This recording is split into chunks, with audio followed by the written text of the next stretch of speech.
అనగనగా ఒక ఊరిలో సావిత్రమ్మ అనే ఒక ఆవిడ ఉండేది. ఆమె కొడుకు రమేష్, కోడలు కీర్తి. రమేష్ ఒక ప్రైవేట్ కంపెనీలో ఉద్యోగం చేస్తూ నెలకు మంచి జీతమే సంపాదించేవాడు. కోడలు కీర్తి చాలా మంచిది, కానీ నగర వాతావరణంలో పెరగడం వల్లనో ఏమో ఖర్చుల విషయంలో ఆమెకు అంతగా లెక్కలు తెలియవు. నచ్చిన వస్తువు కనిపించటమే ఆలస్యం. ఆన్లైన్ లో ఆర్డర్ చేసేది. కూరగాయలు, నిత్యావసర సరుకులు కూడా అవసరానికి మించుకొని అవి పాడైపోయిన తర్వాత డస్ట్బిన్ లో వేసేది. కొడుకు సంపాదన అంతా ఇలా నీళ్లలా ఖర్చయిపోతుంటే సావిత్రమ్మ కీర్తిని తిట్టకుండా ఒక మంచి ఉపాయం ఆలోచించింది. ఒకరోజు సాయంత్రం సావిత్రమ్మ కీర్తిని పిలిచి, కీర్తి, రేపు మన ఇంట్లో ఒక చిన్న పూజ ఉంది. నువ్వు ఒకసారి మన వంటింట్లోకి వెళ్లి రేపటికి ఏమేం కావాలో లిస్ట్ రాసి తీసుకురామ్మా అని చెప్పింది. కీర్తి వంటింట్లోకి వెళ్లి ఒక పెద్ద కాగితం నిండా సరుకుల పేర్లు రాసి తెచ్చింది. అందులో ఇప్పటికే ఇంట్లో ఉన్న చాలా వస్తువులు కూడా ఉన్నాయి. సావిత్రమ్మ ఆ లిస్టు చూసి నవ్వి, సరే కీర్తి, ఈ సరుకులు కొనే ముందు ఒకసారి నాతోరా అని చెప్పి ఆమెను ఇంటి వరండాలోకి తీసుకువెళ్ళింది. అక్కడ ఒక పెద్ద కుండ ఉంది. సావిత్రమ్మ ఒక చిన్న గ్లాసుతో నీళ్లు తీసుకుని ఆ కుండలో పోయటం మొదలుపెట్టింది.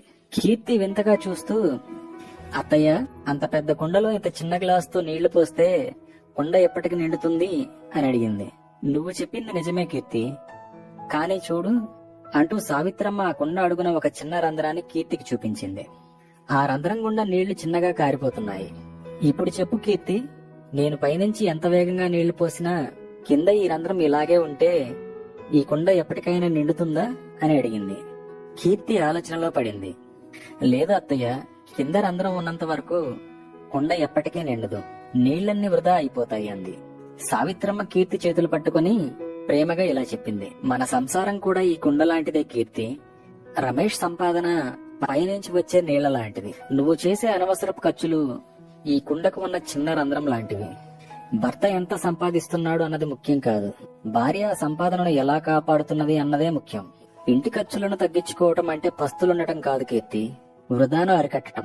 ఏదైనా వస్తువు కొనే ముందు ఇది నాకు నిజంగా అవసరమా లేక కోరిక మాత్రమేనా అని ఒక్క నిమిషం ఆలోచించు. సరుకులు, కూరగాయలు వారానికి సరిపడా మాత్రమే ప్లాన్ చేసుకో. ఫ్రిడ్జ్ ఉంది కదా అని ఎక్కువ కొనేసి పారేయకూడదు. అన్నం పరబ్రహ్మ స్వరూపం, దాన్ని వృధా చేయొద్దు. ప్రతి నెల వచ్చే జీతంలో కొంత భాగం అసలు ఈ డబ్బు లేదు అని పక్కన పెట్టేయాలి. రేపు ఏదైనా కష్టం వస్తే ఆ డబ్బే మనల్ని ఆదుకుంటుంది. అత్తగారు చెప్పిన మాటల్లోని అంతరార్థాన్ని కీర్తి పూర్తిగా అర్థం చేసుకుంది. కుండకు ఉన్న రంధ్రం లాంటి తన అలవాట్లను మార్చుకోవాలని నిర్ణయించుకుంది. మరుసటి రోజు నుంచే కీర్తిలో మార్పు వచ్చింది. వంటింట్లోకి వెళ్లే ముందు ఏమేం సరుకులు ఉన్నాయో చూసుకుని లేనివి మాత్రమే డైరీలో రాసుకోవటం మొదలుపెట్టింది. అవసరం లేని వస్తువుల జోలికి వెళ్లటం మానేసింది. కరెంటు, నీళ్లు కూడా వృధా కాకుండా జాగ్రత్త పడింది. నెల తిరిగేసరికి రమేష్ చేతిలో 5,000 రూపాయలు మిగిలాయి. రమేష్ ఆశ్చర్యంగా భార్య వంక చూశాడు. కీర్తి నవ్వుతూ అత్తగారి వైపు చూసింది. సావిత్రమ్మ కోడలను దగ్గరికి తీసుకుని, ఇప్పుడు మన ఇల్లు లక్ష్మీదేవికి నిలయమైంది అంటూ దీవించింది.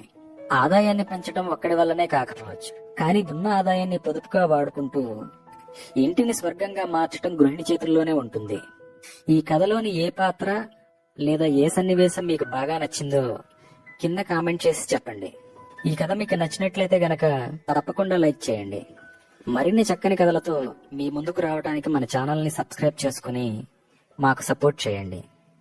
Thank you.